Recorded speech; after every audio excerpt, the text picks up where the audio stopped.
Well, today we have the special privilege of having Pastor Murray Coughlin with us. So if any of you are from the Edmonton area, you will be familiar with him. He has been the pastor at Gospel Center for many years, 22 years. So he came to the Gospel Center basically right around the same time as I came to this church here in Whitecourt. And he's been in Saskatchewan as well, and his dad was actually one of my Bible college professors way back in the day in BC as well. So the Coughlin family has a real legacy of spiritual leadership in our family of churches in the PAOC. And so it's a real privilege for us to be able to welcome you, Murray, today. He's going to share about some financial stuff, and then he also has the opportunity for you to meet with him one-on-one. I think it's all booked up for this afternoon, but there's a few spots left for tomorrow, and if we need to, he can stay until Tuesday as well to meet with you about wills and other financial things as well, I believe. So he'll explain more about that, but that's available after the service if you want to sign up for that. But I'll let you take it away. Thank you. Welcome to the center of the universe. Whitecourt is the place. It's amazing that being the center of the universe, I've never been here before. Yes, but it is good to be with you. We do have a connection between your church and our church. You had Johan and Emma with you for a while, and Emma was our administrative assistant for a couple of years. I still remember her walking into my office one day and saying, sorry, but we're going to be leaving. We're going to Whitecourt. Now, well, if you're going to go anywhere, go to Whitecourt. Dallas has been a friend of ours. And then your pastor's son, Joel, was our intern at our church for a couple of years, and just enjoyed getting to know him. As you can tell, I've got just a touch of a cold. But we're going to work our way through this today. Did you get a booklet when you came in? If you didn't get a booklet, you might want to get one. It'll just help you to follow along today. I think one of the ushers are going to kind of come down the aisles and just make sure everybody has one. If you didn't get one, then get one. It'll just be helpful to you. You know, money is something that touches the life of every single one of us, whether it's how much you get paid at work, or how much you owe on your credit card, or how much you give to your children for allowance, or how much you've saved up for retirement. Money affects every single one of us. 1 John chapter 3 and verse 2 says, "Dear friend, I pray that you may enjoy good health and that all may go well with you even as your soul is getting along well." See, one of the benefits that we have when we follow Christ is that we're given principles in God's Word that if we follow them will bring health to all areas of our life, whether it's spiritually, relationally, physically, emotionally, and because we're talking about money today, financially. That's maybe why the Bible talks more about money as an individual subject than it does any other subject in the Bible. God has put over 2,300 verses in the scripture that reference money in one way or another so that we can live financially healthy lives. So that means we should be reading the Bible, we should be finding out what it says, which is what we're going to do today. So money is a subject that the church should be talking about. Now, I know we've all been brought up in different ways when it comes to how we view money. But what is most important is that we understand what the Bible has to say about that subject. And so we're going to look at some principles today. We're calling it radical stewardship. And I can tell you from experience, I'll tell you a couple stories today, but I can tell you from experience that when you live by God's principles, that is the smartest way to live. The word radical comes from a Latin word, radicalis, which means to be rooted. That means that your view, my view on money and finances is going to be determined by where we're rooted. The principles, the practices that we have will be based on what we believe as Christians. And of course, as Christians, we need to go to God's Word to find out what it has to say about a whole bunch of different subjects, including that of money. So I want to start this morning by reading you a passage of Scripture. It's one of those stories with a message that Jesus tells. It's on the screen, I believe, so let me read it for you. Jesus told his disciples there was a rich man whose manager was accused of wasting his possessions. So he called him in and asked him, "What is this I hear about you? Give an account of your management, because you cannot be my manager any longer." The manager said to himself, "What shall I do now? My master is taking away my job. I'm not strong enough to dig, and I am ashamed to beg. I know what I'll do, so that when I lose my job here, people will welcome me into their houses." So he called in each one of his master's debtors. He asked the first, "How much do you owe my master?" 900 gallons of oil, he replied. The manager told him, "Take your bill, sit down quickly, and make it 450. Cut it in half." Then he asked the second, "How much do you owe?" 1,000 bushels of wheat, he replied. He told him, "Take your bill and make it 800. The master commended the dishonest manager because he'd acted shrewdly. These are the words of Jesus. For the people of this world are more shrewd in dealing with their own kind than are the people of light. Now, admittedly, that's one of the stranger stories that Jesus tells, because at first glance, it sounds like he's commending dishonesty and cheating. But when you read it a little bit more carefully, what we learn is that Jesus is actually commending this manager for his prudence and his planning. Notice that last verse. The master commended the dishonest manager because he had acted shrewdly. Now, I'm sure the owner wasn't happy with the loss of his money, but I think there was a certain appreciation for how the manager had acted. And so he may have said something to himself like this: "That crook, I fire him for mismanagement, and then he has the nerve to steal from me on the way out the door. And he does it in such a clever way." You have to hand it to him. He's a scoundrel of the worst kind, but he's certainly an ingenious scoundrel. So this owner is not praising his manager for being a thief, but he is praising him for being such a shrewd thief and for strategic planning. You see, the Greek word that is translated shrewd in my Bible, maybe it's in yours too, means to act with foresight. It's the idea of somebody who's able to look into the future and to realize what's coming, and then to make decisions and plans in the present so the future will be good. So this manager knows what's coming. He's being fired from his job. He can see that he is not going to have any income in the next few months. The likelihood of him ever getting another managerial job is probably pretty slim. And so seeing the future, seeing what's coming on the horizon, he acts. Now, he does it deceptively, but at least he does something. And that's what Jesus is trying to get across to us. He says, be a prudent planner when it comes to the future. Now, do that in all areas of your life, but especially in the area of finances. And that's what this sermon is about today, and that's why I've been invited to your church, to help you plan for a strategic future in a sensible way, especially when it comes to the area of finances. So, my hope is that by the end of this sermon today, you will be both better informed and hopefully motivated to make at least one or two changes in your life that will help you to get to a place of health financially. So maybe you turn in your little booklet to page 8. Page 6 is a little quiz that you can take at your leisure.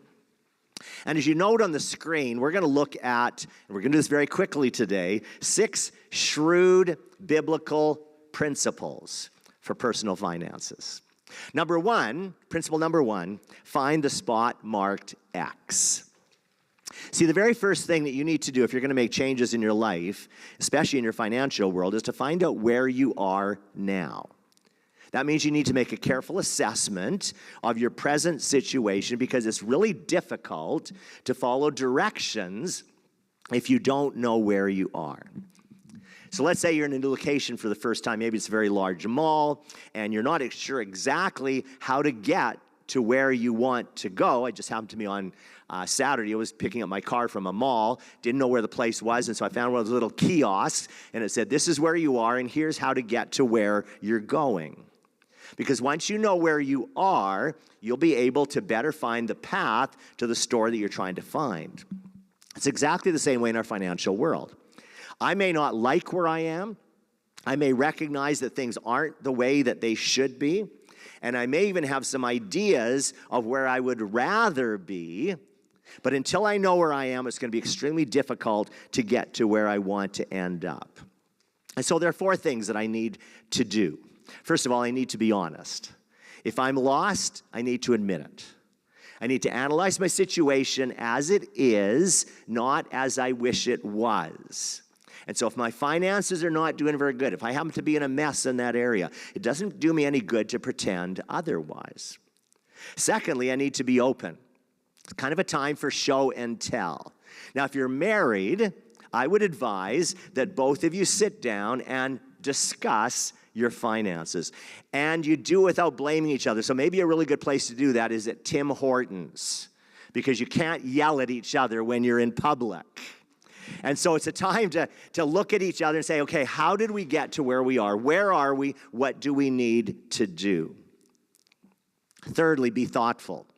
Ask yourself the question, how did I get to this spot? What mistakes did we make? What good money practices did we ignore? What did I miss in God's word that would have helped me? And it's okay to get emotional about it. That's number 4. It's okay to get worked up about your situation. Money can be a very emotional subject. Whenever I do pre-marriage counseling, we will spend a fair amount of time just talking about each other's viewpoints of money. And usually, you've got one saver and one spender in the family. One person tends to do this, one person tends to do that, and it can get pretty emotional. Now, on the slide, I don't know if this couple was having a discussion about money or not, but there definitely is some emotion that's taking place in this room. Let me add this. It's okay to look at where you are and even be somewhat scared about it. According to some stats from September 2022, the average Canadian owes $21,000 excluding mortgage debt. Now, my wife and I don't have any debt, so that means our $42,000 must be added on to somebody else's account. In July 2023, a year ago, it was reported that 46% of Albertans are less than $200 away from failing to meet their financial obligations. 72% say they're more concerned about their ability to pay their bills now than they were a year earlier. In a survey last year in 2023 in Ontario, 75% of Canadians between the ages of 55 and 64 who are not retired have $100,000 or less in savings. Of those surveyed, 44% claimed that they had less than $5,000 saved. But the opposite side of being scared is there is hope. There's still time to turn things around, time to change direction, time to make plans for a better financial future. You can change. Your current situation can change. It'll take work and it'll take discipline. I talked to a friend of mine, he's 63 years old, 64 years old, a couple of months ago. And he's just found himself in a place, not necessarily his own fault, where he virtually has nothing, either now or for the future. He said, what do I do? I said, start today.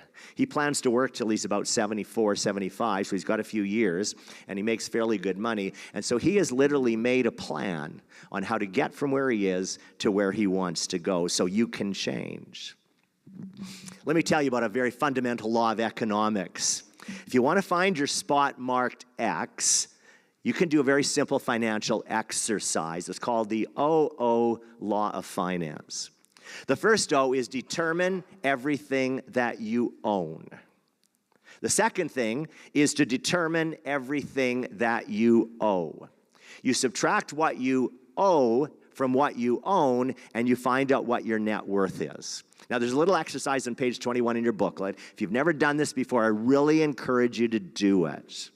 Now, hopefully, when you do that, it won't be a time for you to say, uh-oh, I think I am in trouble. So on the screen is an example of what I own. I have a house that's worth $350. I have some mutual funds, some RSP. I have $800 in my savings account.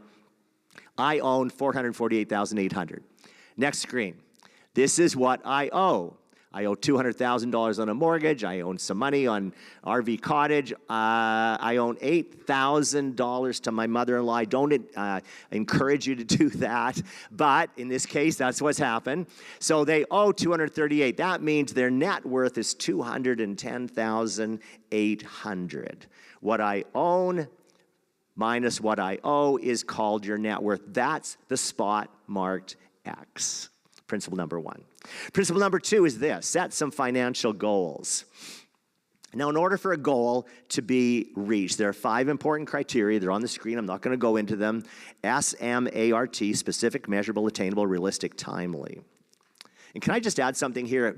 If and when you set a goal in life, write it down.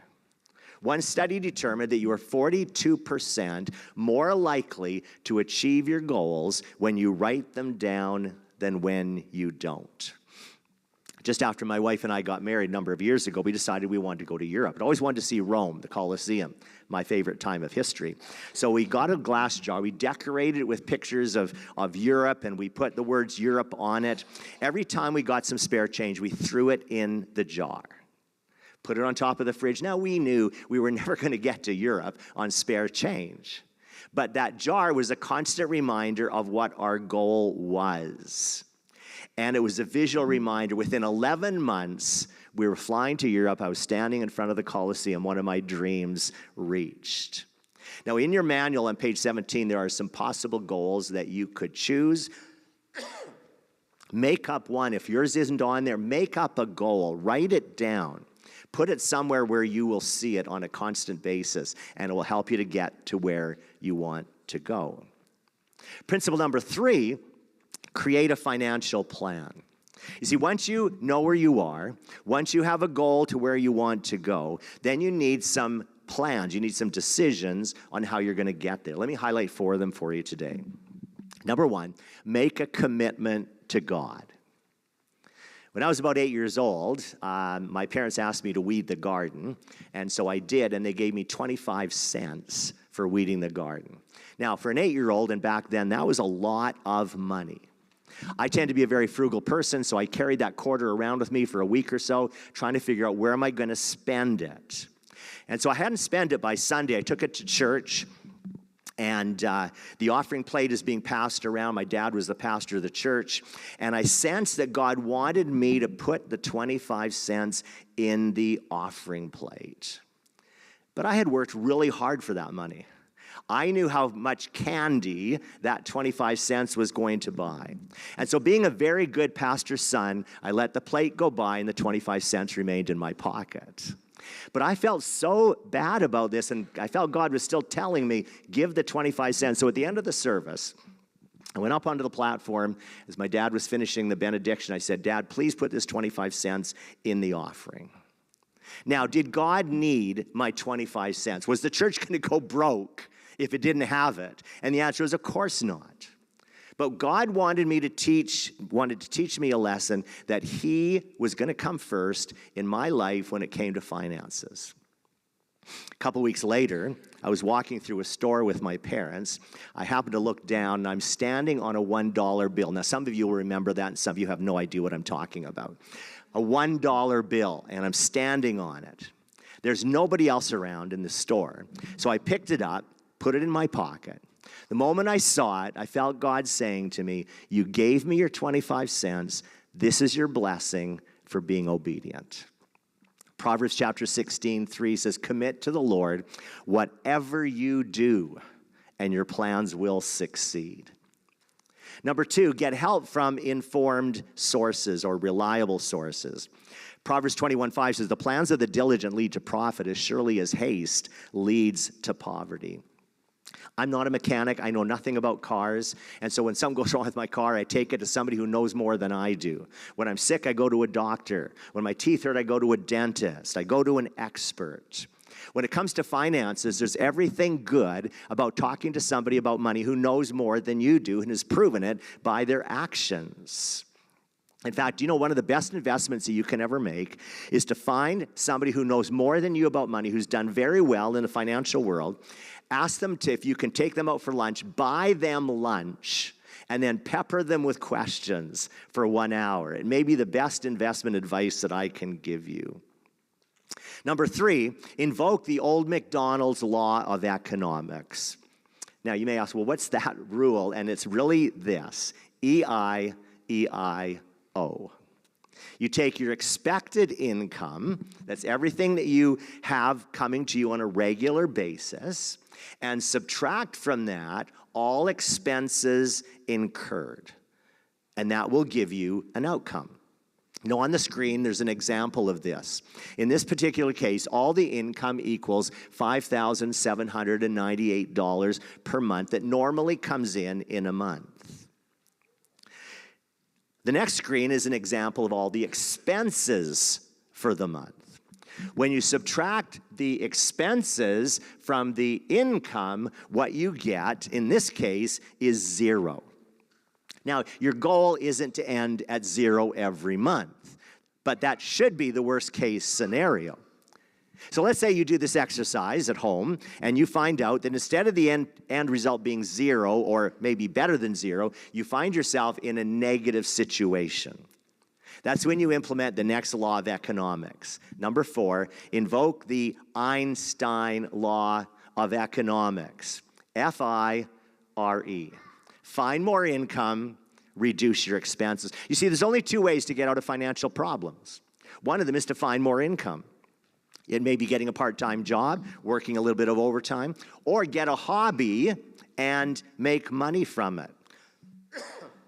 Years ago, when I was working on my master's degree, we were in a very small church. Church couldn't afford to pay me very much, and so I made wooden toys and sold them at farmers markets to help me pay for my master's degree.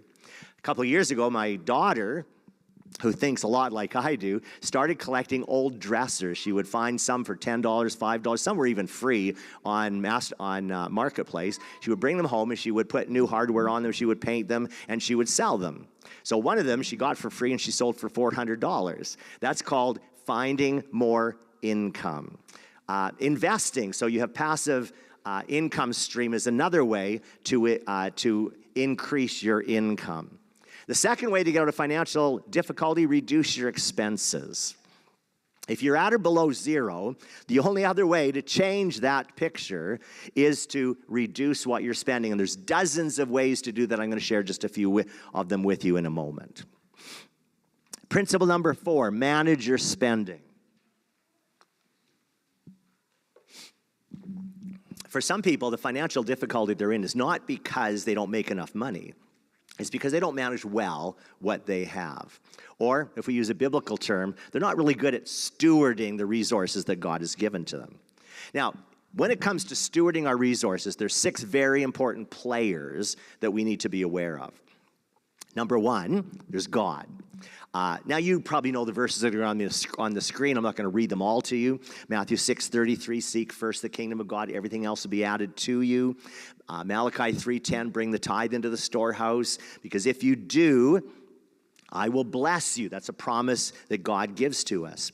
2 Corinthians 9:6-8. Remember this, if you sow sparingly, guess what happens? If you sow generously, guess what happens? The last verse says, God is able to bless you abundantly so that in everything you'll have what you need.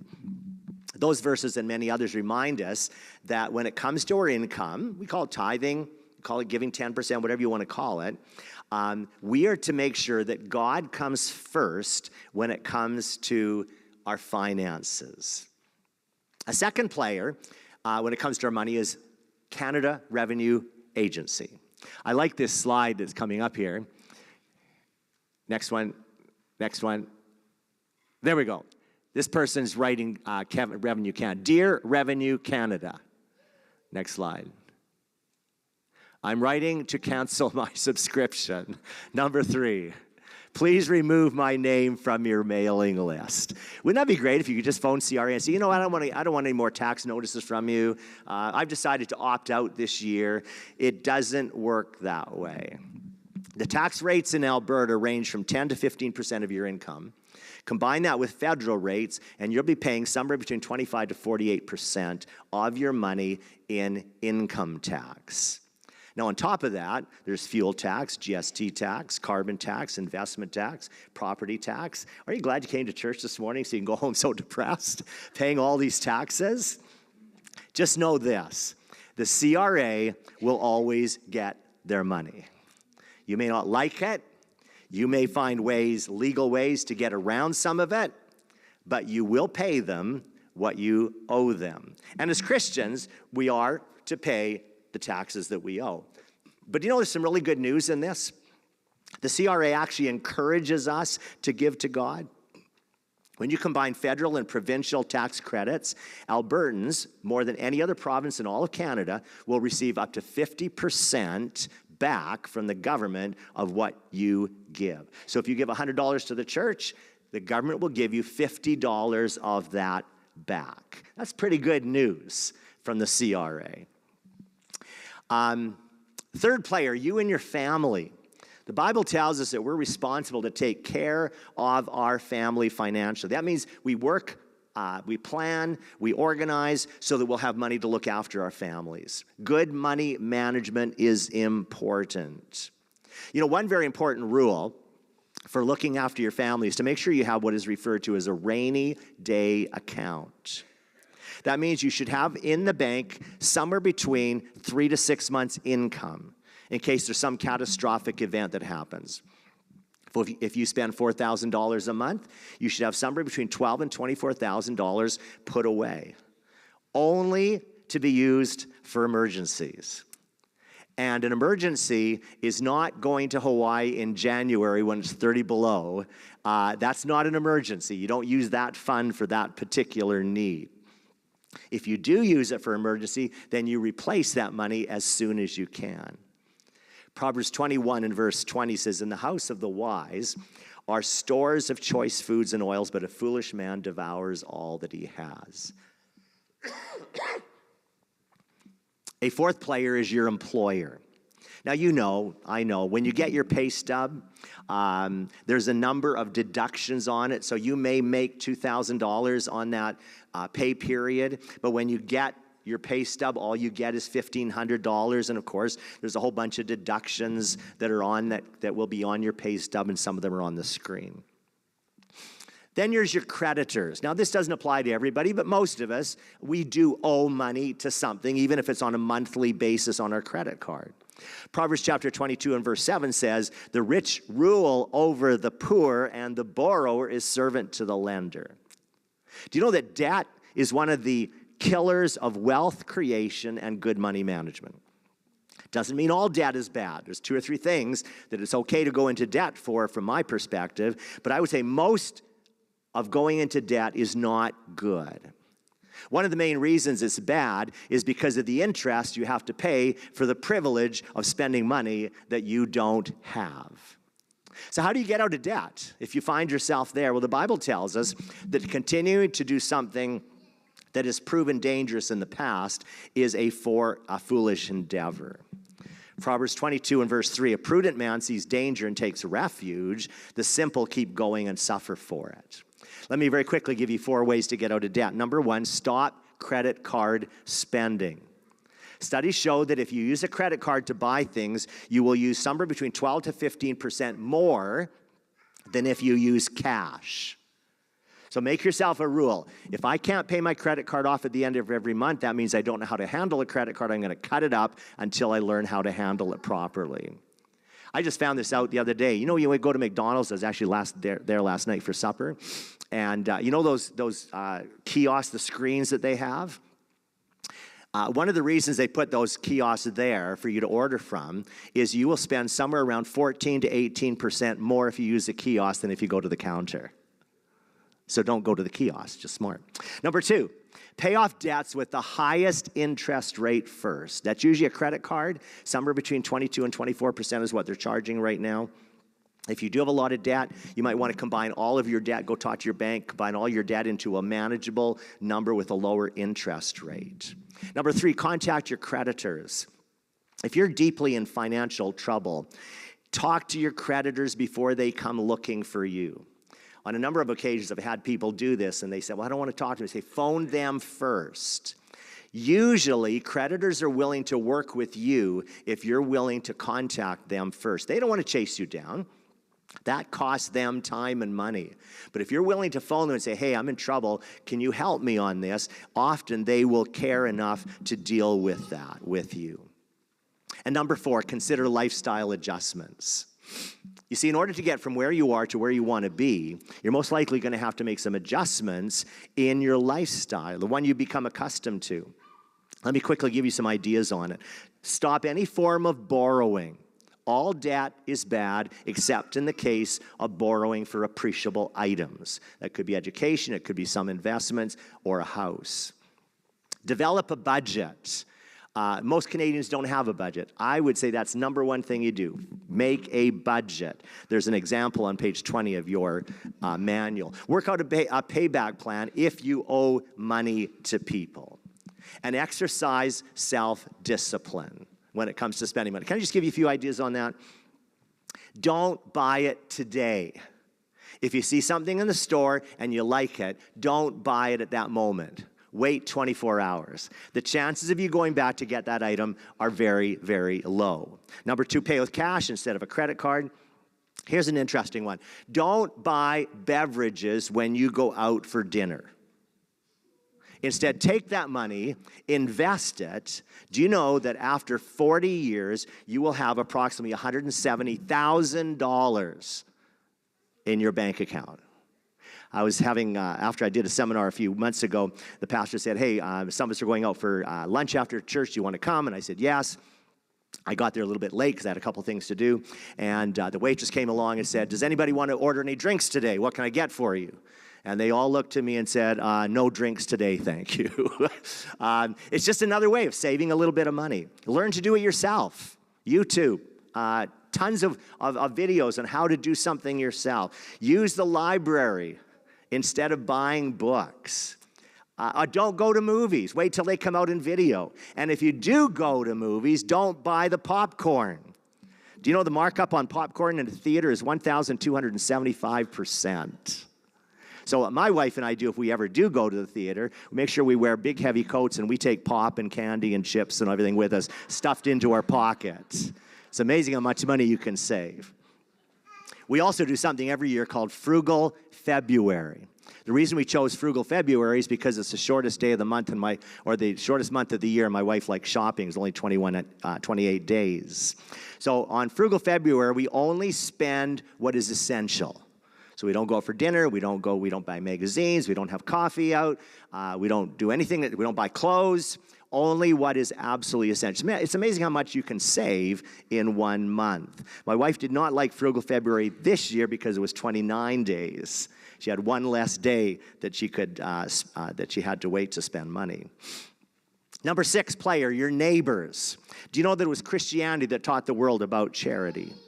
Our belief in giving comes from a God who gives. For God so loved the world that he what? He gave. The Good Samaritan, that's a Christian story, creating a Christian principle of generosity.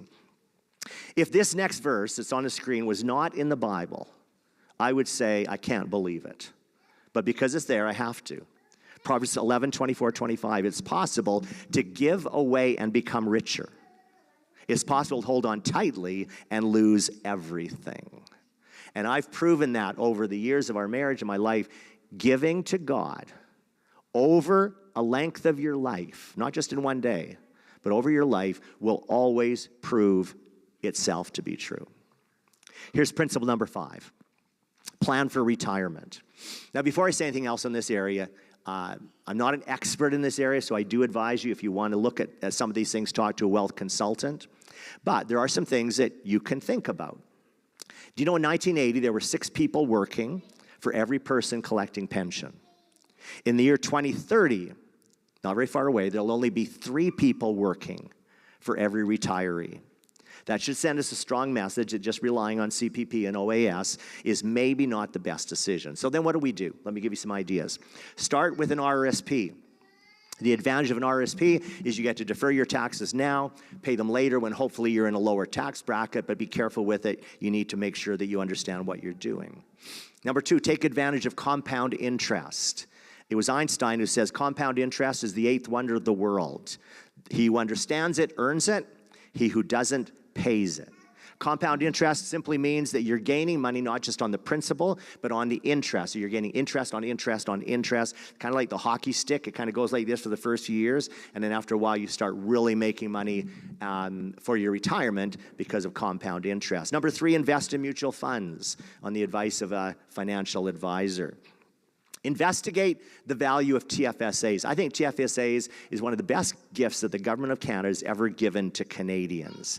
If you use it, which is right now, I think it's $95,000 a person that you've got room in it with another $7,500 added every year after that. Whatever you earn on the TFSA will never be taxed. Never be taxed. That's something to rejoice about. Number 5, consider kingdom investments. I'm not going to go into these, but PAOC, gift annuities, gift securities, PAOC Foundation. Principle number 6, we're getting close to the end. Do the final touches, which is called estate planning. Now, we're talking about end-of-life things, and some people find it difficult to talk about that subject. So it can be a little bit serious, so maybe a little bit of humor is in order. Husband saying to his wife, just so you know, I never want to live in a vegetative state dependent on some machine. If that ever happens, just unplug me, okay? And she says, yeah, okay. And he unplugs.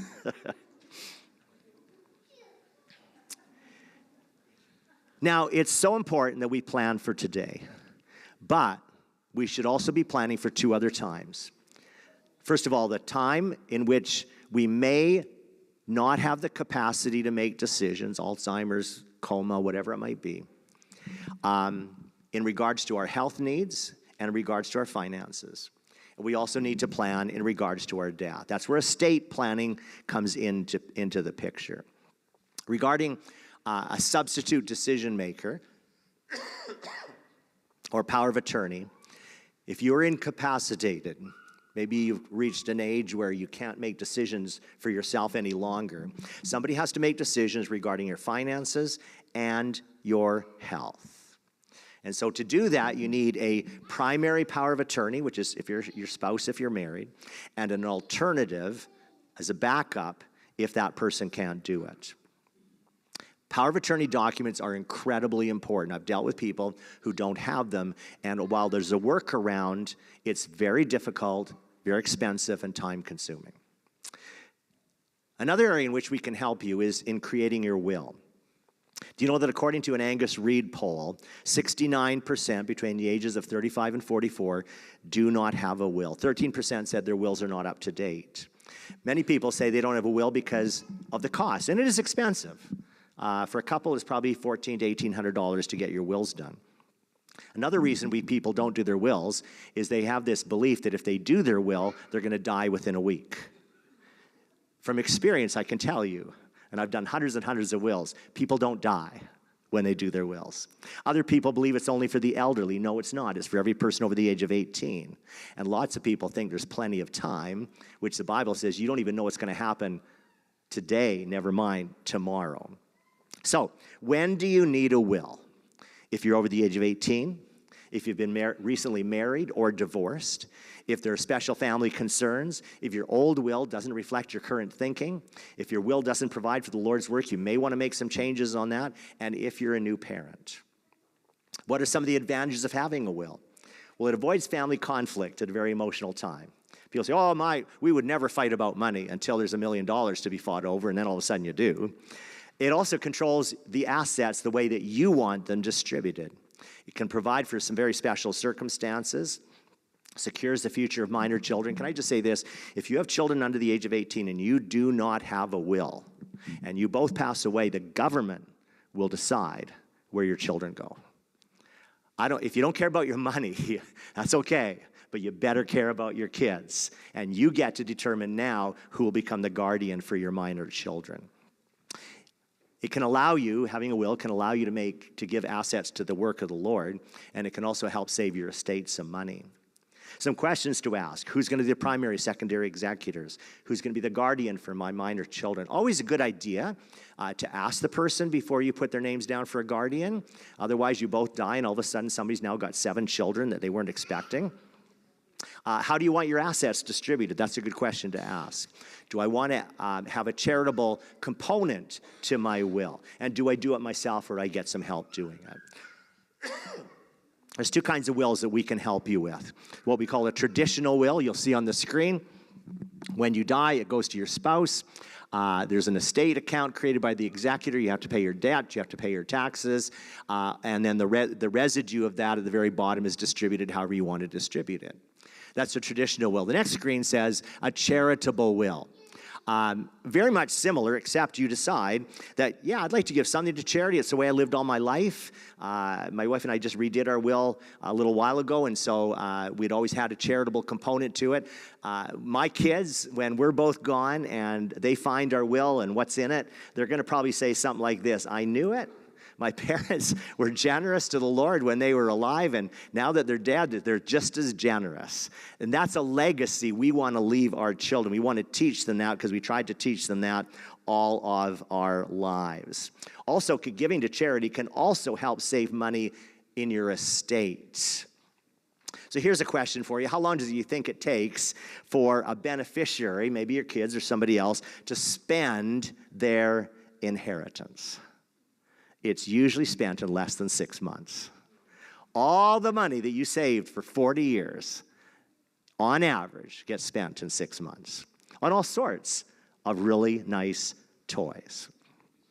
Now, a charitable will recognizes the blessing of God that you've received during your lifetime. It expresses this good steward philosophy of life.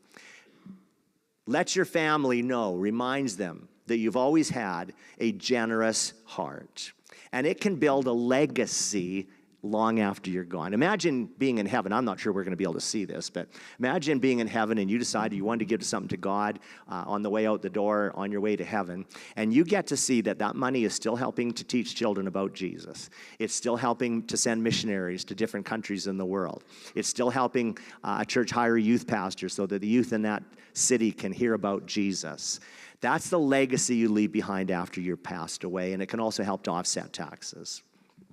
Brings us full circle back to where we started at. Listen to these important verses that Jesus said to us.